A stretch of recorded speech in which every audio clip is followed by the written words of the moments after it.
Okay, let's dive into this. Today, we're unpacking something that is just so fundamental to being human, but it's absolutely crucial if we want to age well. We're talking about walking, and specifically, walking after 50. Once we hit that milestone, our bodies kind of start changing the rules on us. Muscle mass naturally drops off a bit, joints get a little stiffer, metabolism slows down, and even our blood circulation doesn't quite have that same snap it used to. Now, walking is hands down one of the absolute best ways to put the brakes on those changes. But as we're going to see in this explainer, how you walk actually matters just as much as the fact that you're out there walking at all. Which brings up a pretty dramatic question. Is your daily walk secretly damaging your joints? I know, it sounds intense, but here's the thing. While walking is highly recommended to fight off that muscle decline and keep stiff joints moving freely, a lot of folks are unknowingly causing what we call a microshock. If your walking mechanics are off, you might actually be creating brand new problems for your posture and your circulation without even realizing it. It's crazy because you think you're doing your body a solid, right? But poor mechanics can cause these tiny amounts of wear and tear that really add up over time. Before we get into what exactly those mistakes are, let's just quickly ground ourselves in what's at stake. Because the scientifically proven benefits of walking are massive. When you do it right, consistently, your heart pumps way more efficiently. Your brain gets this huge rush of blood flow, which is literal fuel for memory and mental clarity. You drastically lower your type 2 diabetes risk by managing blood sugar. And ultimately, you're boosting your overall longevity. It's a total super habit that activates multiple systems all at once.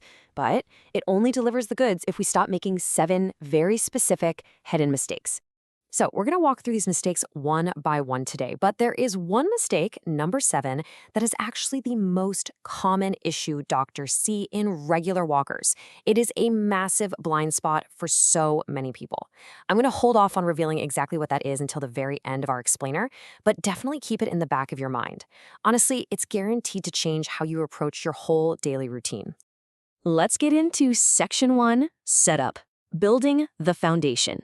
A truly healthy walk actually starts way before you even open your front door.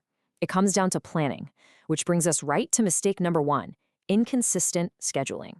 There's this huge trap a lot of us fall into, the weekend warrior trap. Going for one massive, exhausting walk on Sunday and thinking we're good for the week. But compare that to taking just 20 to 30 minutes for a walk most days. Our bodies crave consistent signals. When you walk regularly, you're constantly reminding your muscles, your heart, and your metabolism that physical activity is perfectly normal. If you only do it once a week, that signal is incredibly weak. Frequent, shorter walks are vastly superior for real cardiovascular adaptation. And this brilliantly illustrates mistake number 2, wearing the wrong shoes. Look, as we age, the natural shock absorbers in our joints wear down, which makes the shock absorbers on our feet infinitely more important. There are basically 3 absolute non-negotiables for footwear here. First, adequate cushioning to absorb that impact. Second, good arch support to keep your foot perfectly aligned. And third, a flexible sole so your foot can actually move naturally. Please do not pick walking shoes just because they look cool. And definitely don't hang on to those worn-out sneakers from 5 years ago. The wrong shoes literally force pressure right up into your knees, your hips, and your lower back, causing completely preventable pain and inflammation.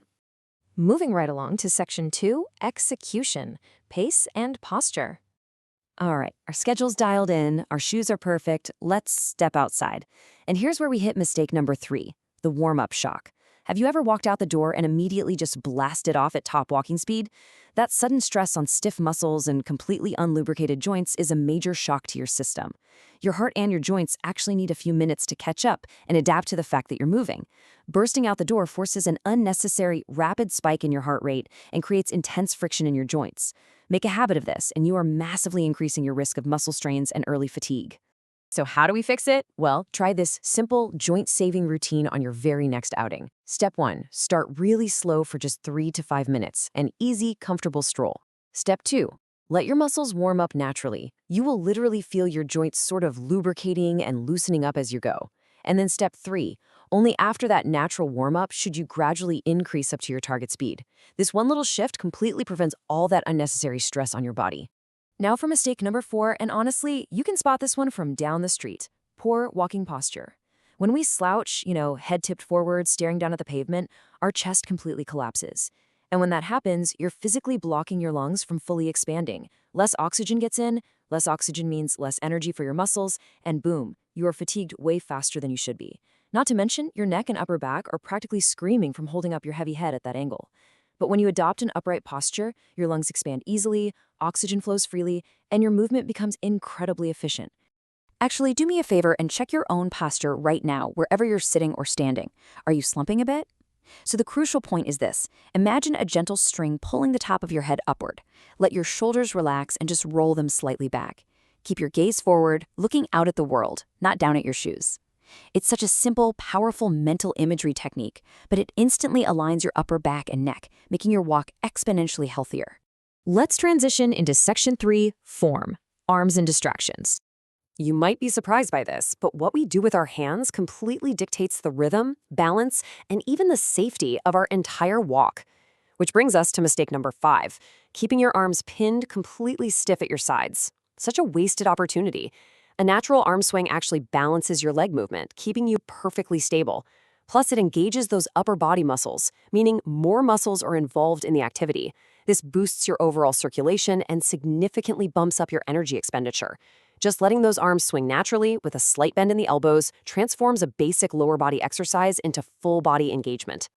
And speaking of hands, we absolutely have to talk about the modern technological trap, mistake number 6, walking with your phone in your hand. We all do it, right? But constantly looking down pulls your head forward, rounds your shoulders, and totally wrecks that nice upright posture we just worked on. Even worse, though, it completely disconnects your mind from your environment. You are drastically increasing your risk of tripping, losing balance, or taking a really dangerous fall. Compare that to simply keeping your phone in your pocket. Your posture stays upright, you have complete environmental awareness, and it's just a much safer, more mindful experience where your mind and body are actually connected. All right, let's move to Section 4 and see how this builds into our highly anticipated final section, the final mistake, recovery. We've optimized your schedule, your shoes, your pace, your posture, and even your arm swing. But now we arrive at mistake number 7, that massive problem doctors see most often, and that is completely ignoring recovery.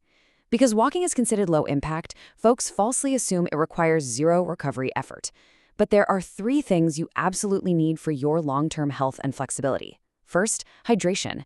Your muscles desperately need water to function and repair after a walk. Second, gentle stretching. This is how you maintain flexibility and shake off that post-walk stiffness. And third, rest days.